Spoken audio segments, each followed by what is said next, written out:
Hello, my name is Elizabeth Wallace, and I am coming live or going live today because today is 30 days of my son, Eusebio Preston, passing. My son was 21 years old, and on this day, a month ago, he decided to take his life in front of me. I heard commotion in the room he was in. We recently relocated to South Georgia, so him and his girlfriend have been having some issues. She suffered from insecurities, and he was suffering from mental health issues and feeling of not being loved. And we were working with him, talking to him. But this night, she threatened to leave, and he told her, if you leave me, I'm going to kill myself. So I tried to mediate and put myself in between them to, help their relationship be better, help my son feel loved. But this particular night, he looked different to me. She started with accusing him of infidelity, and he was like, Mom, see, this is the stuff I go through with her. And I was like, man, don't pay her no attention. She's just looking for attention. Then they walked outside having, arguments, and I went out there twice to kind of interject myself again in their arguments, and the signs were just not apparent to me that my son was fed up. And he said, Mom, I love you. I love you. I don't care what happened. Just know that I love you.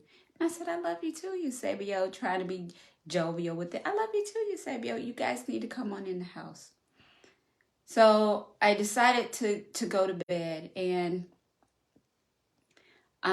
but I couldn't sleep. I kept tossing and turning, and we have cameras all over our house. So I was looking at the cameras to see when they came in. So they came in, and they seemed to have settled down.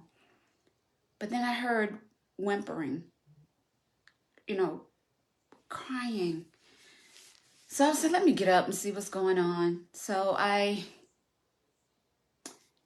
got to the door, and I said, what are y'all doing? What are y'all doing? My son opened the door, and he met me right here. So I'm short, so all I saw was his face. And he said, Mom, this girl is going to make me kill myself. And I was like, Sabio, because I'm looking at her. She looks terrified. And I didn't understand why. So I said, Sabio, I don't want to hear that. You're going to be, Sabio, what are you doing? And I turned to call her name. And when I called her name, my son said, my back is to him. My son said, oh, y'all don't believe me. And when I turned to my son, there was a gun in his mouth. I heard a pop, and my child fell to the ground. I could not react. There was no time for me to react.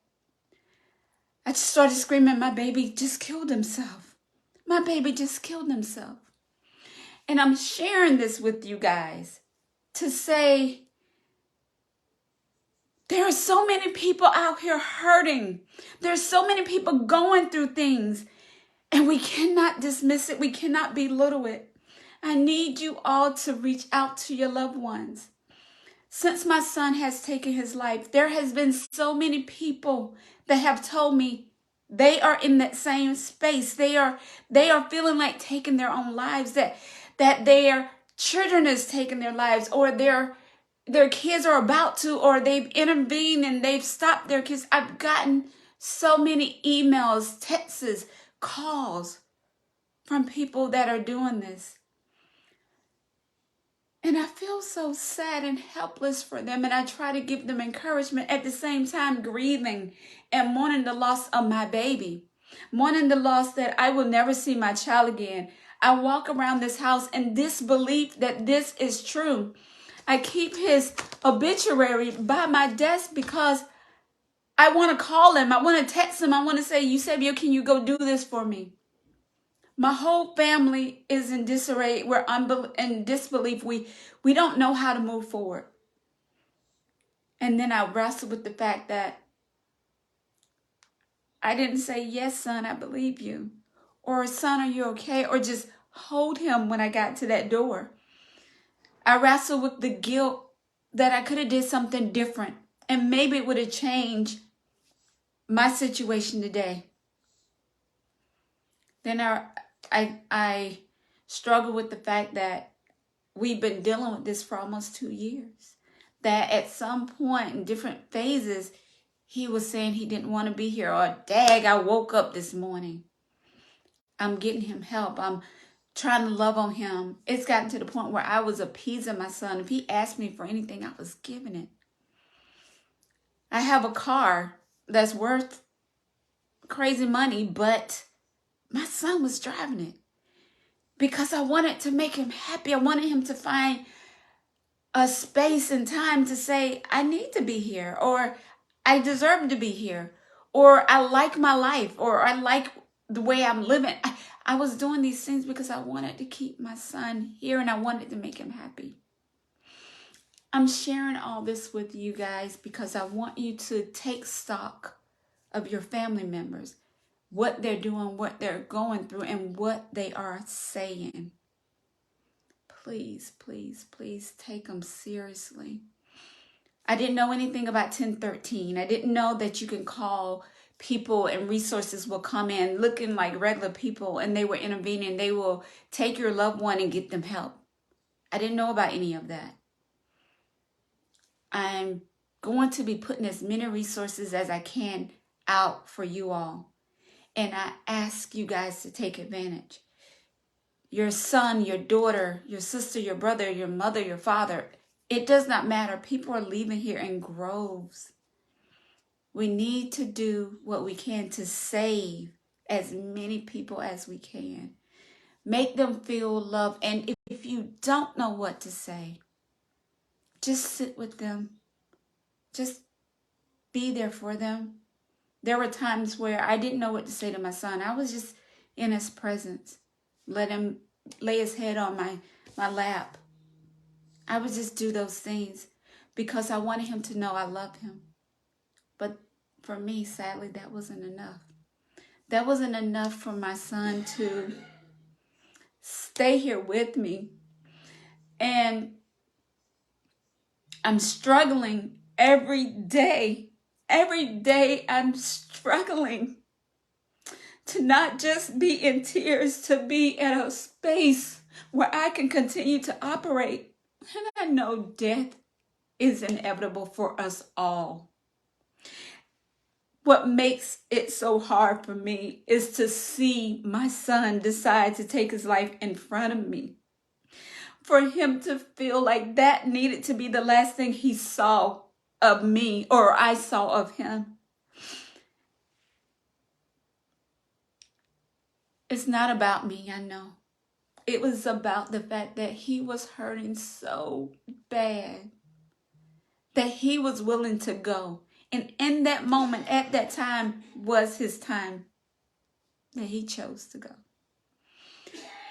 I am asking my sisters, my brothers, my family members, my friends out there, please don't be sitting in my position, in my seat.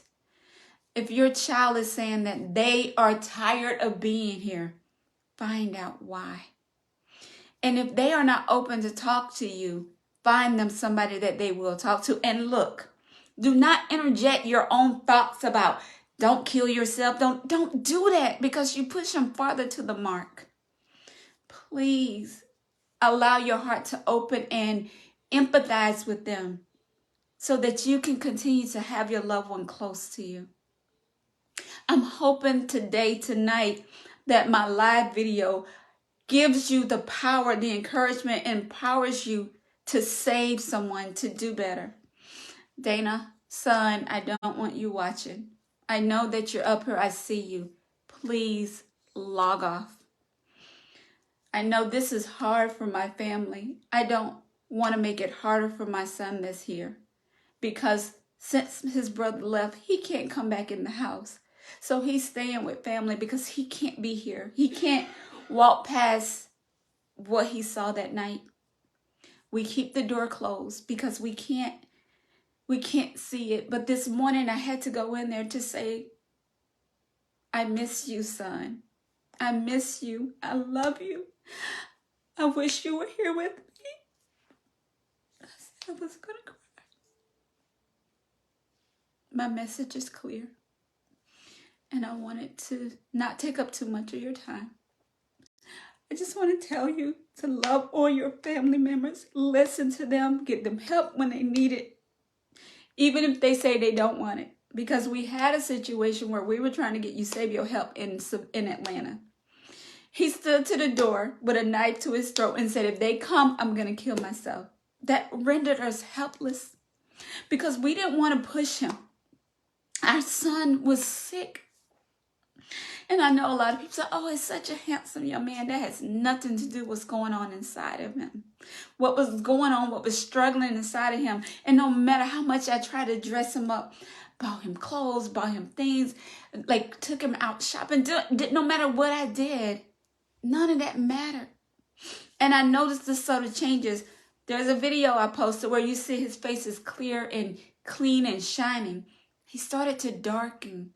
And now that he's passed, I found out that he had been taking pills. He was drinking syrup. He was doing all kinds of things that I wasn't aware of. These spirits will manipulate you to feel like you are unworthy. These spirits will make you believe you need to die. But I'm here to tell you that it is not true. The devil is a liar. And it comes to kill, steal, and destroy. Do not allow him to take your loved one from you. So I ask you all that's praying for me to pray for those that you don't know. Pray for your neighbors. Pray for kids you see walking. Because there's something on a child when they don't feel connected. You can look at their face and tell that they are in misery, that they are suffering. Pray for those kids. Say an encouraging word. Just talk to them and let them know that someone cares. If you knew my son, you knew how beautiful of a spirit he was. He gave. I've had so many parents come to me and say he would just come by and say hello. He would do things. He took care of their kids. He would feed people. This is what the devil took from this world. But it will not all be in vain, because this is the first of many lives that I will be doing, because I am on a mission to save as many lives as I can in honor of my child. And I thank each and every one of you for praying for us, for standing in the gap for us, for being with us, for taking care of us during those first few weeks of his death. Believe me when I tell you, I am extremely grateful, and I will take what you've given me and I will push it forward. Again, I won't tally too long.